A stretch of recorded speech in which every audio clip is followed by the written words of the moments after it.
Hello friends, welcome to our channel. நாம் இன்னைக்கு பார்க்க போற இன்ஃபர்மேஷன் எல்லா பெண்களுக்கும் பயனுள்ள குறிப்பு. ஸோ நீங்க வாங்குற முட்டை புதுசா பழசா எப்படி கண்டுபிடிக்கிறது? ஸோ இது வந்து ரொம்ப நாளாவே ஒரு பரவிக்கிட்டு இருக்க ஒரு மெசேஜ் பார்த்தீங்கன்னா புதுசா பழசா அப்படின்னு சொல்லி நம்ம கண்டுபிடிக்கிறதுக்கு ட்ரை பண்ணிக்கிட்டு இருக்க ஒரு விஷயம் தான். ஸோ நான் உங்களுக்கு வந்து ரொம்ப ஈஸியாக வந்து இது வந்து உங்களுக்கு சொல்லி புரிய வைக்கிறேன். புதுசா பழசா அப்படின்னு சொல்லிட்டு என்கிட்ட வந்து நாட்டுக்கோழி முட்டையும் இருக்குது, நார்மலாக பிராய்லர் கோழி முட்டையும் இருக்குது. ஸோ அது எப்படி கண்டுபிடிப்பேன் என்ன அப்படிங்கிறத நான் உங்களுக்கு சொல்ல போகிறேன். இப்போது நீங்கள் ஒரு முட்டையை அதில் நான் போட்டிருக்கேன், 3 முட்டை போட்டிருக்கேன். அது எல்லாமே பார்த்திங்கன்னா தண்ணிக்கு அடியில் இருக்கும். ஸோ நான் போடுற முட்டை அந்த சைடு போட்ட 3 முட்டை, 2 நாட்டுக்கோழி முட்டை, ஒரு சாதா முட்டை பிராய்லர் கோழி முட்டை, அது பார்த்திங்கன்னா தண்ணியில் வந்து ஃபுல்லாகவே அடியில் அப்படியே செட்டில் ஆயிரும். ஸோ இந்த சைடு சில்வர் பாத்திரத்தில் போட்டிருக்கேன் இல்லையா, அந்த முட்டை பார்த்திங்கன்னா ஒரு இது மட்டும் மேலே தூக்குனாப்பில் இருக்கும். ஸோ ஒரு போர்ஷன் இது பாருங்கள், 3மே கீழே அப்படியே ஃப்ளாட்டாக இருக்குது. அந்த பவுலில் போட்டிருக்க முட்டைகளுக்கு என்ன வித்தியாசம்னா, ஒன்று மட்டும் மே சைடு, 2 முட்டையுமே பார்த்திங்கன்னா மே சைடு ஒரு பக்கத்து அந்த முட்டை தூக்கிக்கிட்டு இருக்க மாதிரி இருக்கும்.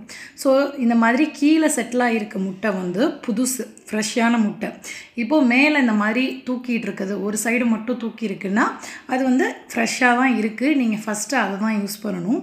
அதே நீங்கள் வாங்கியிருக்க முட்டை மேலே, இப்போ என்கிட்ட பழைய முட்டை இல்லை காட்டுறதுக்கு, ஸோ அது வந்து மேலே வந்து மிதந்தாப்பில் இருக்கும். நீங்கள் போட்டிங்கன்னா அப்படியே ஃப்ளோட்டிங் ஆகிற மாதிரி மிதக்கும். ஸோ அந்த மாதிரி இருக்க முட்டை வந்து ரொம்ப பழசு அப்படின்னு சொல்லி அர்த்தம். மொத்தம் வந்து 3 விதமாக நான் சொல்கிறேன். முட்டை வந்து அப்படியே அடியில் போயிடுச்சுன்னா ரொம்ப புது முட்டை. முட்டை வந்து ஒரு வேளை மே சைடு மட்டும் தூக்குன மாதிரி அடி சைடு வந்து தண்ணியில் முழுகின மாதிரி இருந்ததுன்னா அது வந்து ஃப்ரெஷ்ஷாக தான் இருக்குது, ஃபஸ்ட்டு அதை யூஸ் பண்ணணும். ஸோ அது ஒரு கண்டிஷன்.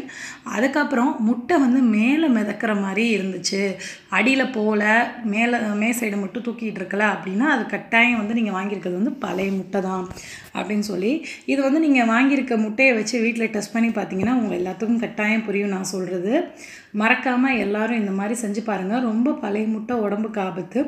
அதே போல் ஒரு கூடுதலான இன்ஃபர்மேஷன் பார்த்தீங்கன்னா, இந்த நாட்டுக்கோழி முட்டை வந்து உடம்புக்கு ரொம்பவே நல்லது. பட் அது வந்து கொஞ்சம் காஸ்ட்லின்னு சொல்லுவாங்க, நான் கேள்விப்பட்டிருக்கேன். நான் வாங்கியிருக்க நாட்டுக்கோழி முட்டை 12 ருபீஸ். அது வந்து நான் கிராமத்தில் சொல்லி வச்சு வாங்கினேன். ஸோ இன்கேஸ் உங்களுக்கு ஹெல்த்து அப்படின்னு நீங்கள் சாப்பிடணும் ஆசைப்பட்டீங்கன்னா நாட்டுக்கோழி முட்டை தாராளமாக சாப்பிட்லாம். வீக்லி ஒன்ஸ் கூட சாப்பிட்லாம். தேங்க்யூ.